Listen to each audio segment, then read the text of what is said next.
The text came through at 2:47 p.m. on a Tuesday. Unknown number. One sentence that made my blood run cold. Your wife's car is at the Riverside Motel again, room 14. Again. That one word told me this wasn't the first time. Someone had been watching. Someone had been keeping track. I stared at my phone, sitting in my work truck outside a job site in Beaverton, Oregon, and felt my hands start to shake. Not from shock, I'd suspected for months. From rage. Because this time, I wasn't going alone. I opened my contacts and started a group text. My father, her father, both our mothers, her sister, my brother. I typed one message. Meet me at the Riverside Motel on Highway 26, 1 hour, room 14. Don't ask questions, just come. Then I took a screenshot of the anonymous text and attached it. Send. I put the truck in drive and headed toward the motel, knowing that in 60 minutes, my wife's affair was about to become a family reunion she'd never forget. If you want to know what happened when both families walked into that motel room, hit subscribe, because what we found wasn't just an affair, it was a conspiracy that went back 3 years. My name is Ryan Mitchell. I'm 38 years old, and I'm a licensed electrician in the Portland metro area. I've been married to Nicole for 12 years. We have 2 kids, Emma, 9, and Lucas, 6. On paper, we looked like the American dream. Nice house in Hillsboro, 2 cars, family vacations to the coast every summer. I worked hard, 50, sometimes 60-hour weeks, residential jobs, commercial contracts, whatever kept the lights on and the mortgage paid. Nicole worked part-time as a dental hygienist, 3 days a week, home by 3 p.m., plenty of time with the kids. Or so I thought. The first sign came 6 months ago. I'd gotten home early from a job that got canceled. Client had a family emergency. It was 1 p.m. on a Wednesday. Nicole's car wasn't in the driveway. The kids were at school. She should have been home. I called her cell. It rang 4 times, then voicemail. I texted, "Where are you?" 20 minutes later, "Sorry, ran to the store. Be home soon." She walked in 45 minutes later with a single bag from Fred Meyer, milk and bread. "Took you an hour to get milk?" I asked, trying to keep it light. She ran into a Sarah. We talked for a bit. Sarah was her friend from high school, lived in Gresham, 30 minutes away. "At the Fred Meyer on Cornell?" I asked. "Yeah." I nodded, let it go. But that night, I checked our bank account. No charge from Fred Meyer. The milk and bread had been bought at a 7-Eleven, 2 miles from our house. Receipt timestamp, 2:43 p.m. She'd been somewhere else for over an hour, and she'd lied about it. After that, I started paying attention. The late pickups from work, traffic was terrible. The girls' nights that ran until midnight, we lost track of time. The phone that was always face down, always on silent. The new underwear I'd never seen her wear at home. I'm not a jealous man. I'm not controlling. But I'm also not stupid. Something was wrong. I thought about confronting her, demanding answers, but I'd seen how that played out with my buddies. The denials, the gaslighting, the "you're being paranoid." I needed proof. I didn't hire a private investigator, couldn't afford it, and honestly, I didn't want some stranger digging through my marriage. Instead, I did what any electrician would do. I got technical. I bought a cheap GPS tracker on Amazon, the kind people use to keep tabs on their teenage drivers. Magnetic case, battery life of 2 weeks, real-time tracking through an app. One night, while Nicole was in the shower, I went out to her car, a 2017 Honda CR-V, and stuck the tracker inside the rear wheel well. Took 30 seconds. Then I waited. The tracker didn't lie. For 2 weeks, her patterns were normal: home, work, grocery store, kids' school. Then, on a Thursday afternoon, the dot on my phone started moving. She'd told me she was working until 5 p.m., but at 2:15, her car left the dental office and headed east on Highway 26, past our neighborhood, past the shopping centers, out toward the suburbs. The dot stopped at a location I didn't recognize. I zoomed in. Riverside Motel. A cheap roadside place with hourly rates and a flickering neon sign. My stomach dropped. The dot stayed there for 2 hours and 17 minutes. Then it moved, back toward home. She walked in at 5:30, kissed me on the cheek, and asked what I wanted for dinner. I said pizza was fine, and I didn't say a word about where she'd really been. It happened 3 more times over the next month. Always a Thursday, always the same motel, always between 2 p.m. and 5 p.m. I screenshotted every trip, saved the timestamps, built a file. But I still didn't know who. I thought about showing up, catching them in the act, but something stopped me. Maybe it was pride, maybe it was fear, or maybe I just wanted to be sure before I blew up my entire life. Then came the text. Tuesday, 2:47 p.m. Unknown number. Your wife's car is at the Riverside Motel again, room 14. I stared at it for a full minute. Someone else knew. Someone had been watching her too, and they wanted me to know. I didn't recognize the number, didn't know who sent it, but that word, again, told me everything. This wasn't a one-time tip. Whoever sent this had seen her there before, which meant I wasn't crazy. I wasn't paranoid. I was right. I sat in my truck, hands gripping the steering wheel, and felt a decision crystallize. I could go alone, kick down the door, confront them, make a scene. Or I could do something better. I could make sure she couldn't lie her way out of this. I opened my contacts. First text, my dad, Robert Mitchell, retired firefighter, tough as nails, raised me to face problems head on. Second, her dad, Tom Carson, former Marine, the kind of man who believed in honor and accountability. Third, my mom, Linda, the woman who taught me that respect is everything. Fourth, her mom, Patricia, sweet woman who thought her daughter could do no wrong. Fifth, her sister, Jenna, Nicole's best friend and harshest critic. Sixth, my brother, Kyle, my backup in every fight I'd ever been in. I created a group text with all 6 of them, typed one message: meet me at the Riverside Motel on Highway 26, 1 hour, room 14. Don't ask questions, just come. Then I attached the screenshot of the anonymous text and hit send. The responses came fast. Dad, on my way. Kyle, what the hell? I'm coming. Tom, is this what I think it is? Mom, Ryan, what's going on?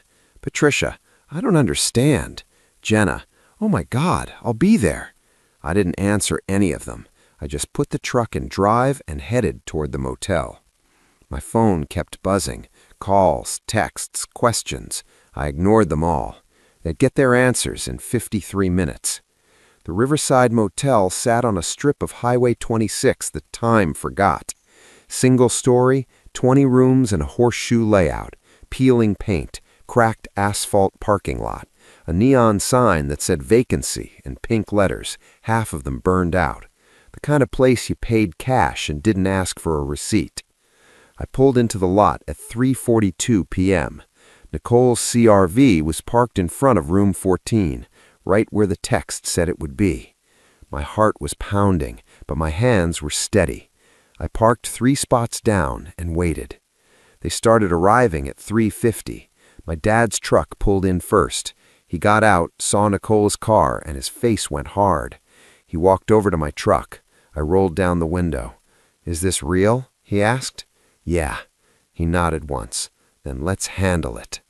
Kyle arrived next, then Jenna, then my mom and Patricia together. They'd carpooled. Tom was last. He pulled up in his old Chevy, got out slowly, and looked at Nicole's car like it was evidence at a crime scene. We all stood in the parking lot, a semicircle of family, staring at room 14. The curtains were drawn, a do not disturb sign hung on the door handle. Patricia looked at me, eyes wet. "Ryan, are you sure?" I held up my phone, showed her the GPS history. 4 trips, same location, same time windows. She covered her mouth. Tom's jaw clenched. "Who's in there with her?" "I don't know," I admitted, "but we're about to find out." I walked to the door. The family followed. I didn't knock. I didn't announce myself. I just turned the handle. It was unlocked, and I pushed it open. The room was dim, curtains drawn, one lamp on, a queen bed in the center, clothes on the floor, and there, frozen in the middle of it all, was Nicole. She was standing by the bed in a hotel robe, hair wet, face flushed, and next to her, pulling on his jeans in a panic, was someone I recognized. My stomach turned. It wasn't a stranger. It wasn't some random guy from a bar. It was Marcus Webb, my former business partner, the man I'd worked with for 5 years before we'd split the company 2 years ago, the man who'd been at our wedding, at our kids' birthday parties, at our house for barbecues, the man who'd shaken my hand and called me brother. The room exploded.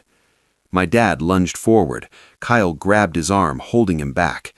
Tom stepped in front of Patricia, shielding her from the scene. My mom just stood there, hand over her mouth, tears streaming. Jenna looked at Nicole like she'd never seen her before. "Are you kidding me?" Nicole's face went from shock to panic to something worse. Calculation. "Ryan," she started. "Don't," I said. My voice was calm, too calm. "Don't say a word." Marcus was scrambling for his shirt. "Man, I can explain." "Explain?" My dad's voice was a growl. "You're in a motel room with his wife and you want to explain?" Kyle stepped forward. "How long?" Silence. "How long?" Kyle shouted. Nicole flinched. 3 years. The room went silent. 3 years. Not a mistake, not a slip, not a moment of weakness. 3 years of lies. Tom looked at his daughter like she was a stranger. 3 years? Nicole's eyes filled with tears. "Daddy, Don't call me that," he said quietly. "Not right now." Patricia was sobbing. Jenna had her arm around her. My mom looked at me. "Did you know?" "I suspected for 6 months, but I didn't know it was him." I turned to Marcus. "We were partners." "Ryan, I'm sorry. We were partners." My voice cracked. "I trusted you with my business, my family, my life." Marcus looked at the floor. "And you've been sleeping with my wife for 3 years?" Nicole tried to step forward. "Ryan, please, let's talk about this privately." "Privately?" I laughed. It sounded wrong. "You've been doing this privately for 3 years. I think it's time we talked about it publicly." I pulled out my phone, opened the GPS app, turned it toward the room. 4 trips to this motel in the last 6 weeks, every Thursday, 2 to 3 hours each time. I swiped to the next screen. Before that, it was the Comfort Inn on 217. Before that, his apartment when I was out of town on jobs. Nicole's face went white. "You've been tracking me?" "You've been cheating on me," I shot back, "for 3 years." Tom stepped forward. "Nicole, is this true?" She didn't answer. "Answer me!"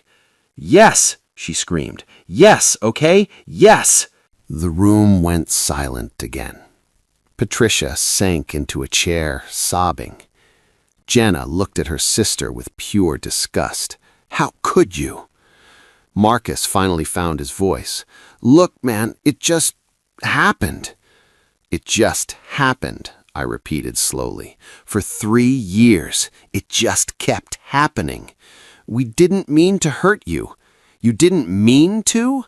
My dad stepped forward. You've been screwing his wife in cheap motels, and you didn't mean to hurt him? Kyle grabbed my dad's arm again. Dad, not worth it. But my dad shook him off. He walked right up to Marcus, got in his face. You're a coward, he said quietly, and you're done. What?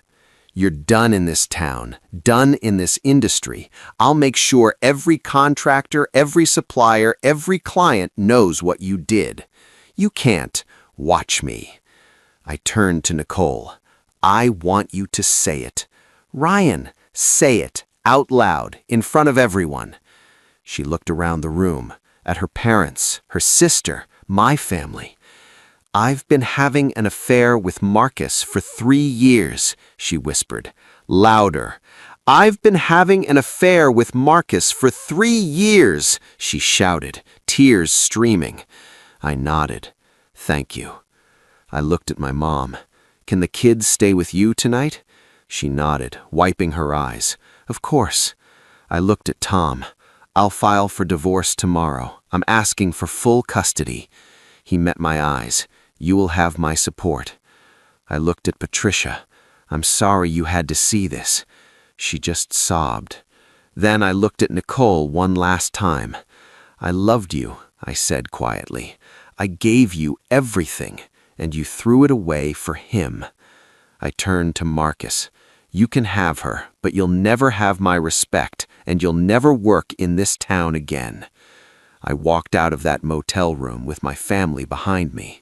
We left Nicole and Marcus standing there, exposed, humiliated, with nowhere to hide. In the parking lot, my dad put his hand on my shoulder. You did the right thing. Doesn't feel right, I said. It will, he said, eventually. Kyle hugged me. I'm proud of you, man. Tom shook my hand. You're a good man, Ryan. Better than she deserved. We stood there in that parking lot under a gray Oregon sky, and I felt something shift. Not relief, not victory, just clarity. I drove to my parents' house, picked up Emma and Lucas. They were watching TV, oblivious. Where's Mom? Emma asked. She had to work late, I said. You're staying with Grandma and Grandpa tonight. Cool, Lucas said. Emma looked closer. Are you okay, Dad? I knelt down, looked her in the eyes. I will be, sweetheart, I promise. I hugged them both, held them longer than usual. Then I left them with my parents and drove home to an empty house. The house felt different. I walked through rooms that used to mean family and saw only lies. The couch where she'd sat texting him while I watched TV. The kitchen where she'd kissed me goodbye before driving to meet him. The bedroom where she'd slept beside me after being with him. Every surface was contaminated. I grabbed a duffel bag and started packing. Clothes, toiletries, my laptop. I wasn't staying here tonight. Maybe not ever again. I checked into a hotel. Not the Riverside. I'd never be able to stomach that place. A decent chain off I-5. Clean. Anonymous. I sat on the edge of the bed and finally let myself feel it. The betrayal, the humiliation, the rage. But also something else. Relief. Because I wasn't crazy. I wasn't paranoid. I was right, and now everyone knew it. The next morning I called a lawyer. Her name was Sharon Reeves, came highly recommended by my dad's friend. I walked her through everything, the GPS tracking, the motel, the confrontation. Do you have proof of the affair? She asked. I have GPS records, timestamps, and 6 witnesses who saw them together in a motel room. She smiled. That'll work. I want full custody, I said. I want the house. I want her out of my life. Oregon is a no-fault state, she warned. Adultery doesn't automatically give you everything. I don't care about everything, I said. I care about my kids. I want them safe. I want them with me. Then we'll fight for that, she said. The divorce took 8 months. Nicole tried to fight for custody, claimed I was unstable, that I'd ambushed her. But the GPS records told the story. So did the witnesses. Her own father testified that he'd seen her in a motel room with another man. Her own sister said she'd been lying to the family for years. The judge wasn't impressed. I got primary custody, she got every other weekend. I got the house, she got her car and half the savings. Marcus? He lost his contractor's license after my dad made some calls. Word spread fast in our industry. Last I heard, he'd moved to Seattle, trying to start over. Nicole moved into an apartment in Beaverton, works full-time now. Has to. A year later, I'm sitting in my living room. Emma and Lucas are doing homework at the kitchen table. The house feels different now, lighter. I repainted the bedroom, got new furniture, made it mine. The GPS tracker is in a box in my garage. I don't need it anymore. But I kept the screenshots, just in case. People ask me if I regret bringing the whole family to that motel. I don't, because lies thrive in darkness. They die in the light. I could have confronted her privately, let her spin a story, let her control the narrative. Instead, I brought witnesses. I brought accountability. And I made sure that everyone who mattered saw the truth with their own eyes. I got a text last week, unknown number. I'm glad you found out. She didn't deserve you. I stared at it for a long time. Then I typed back, "Who is this?" No response. I don't know who sent that first text, the one that started everything. Maybe it was a friend, maybe a coworker, maybe someone else Marcus had screwed over. I'll probably never know.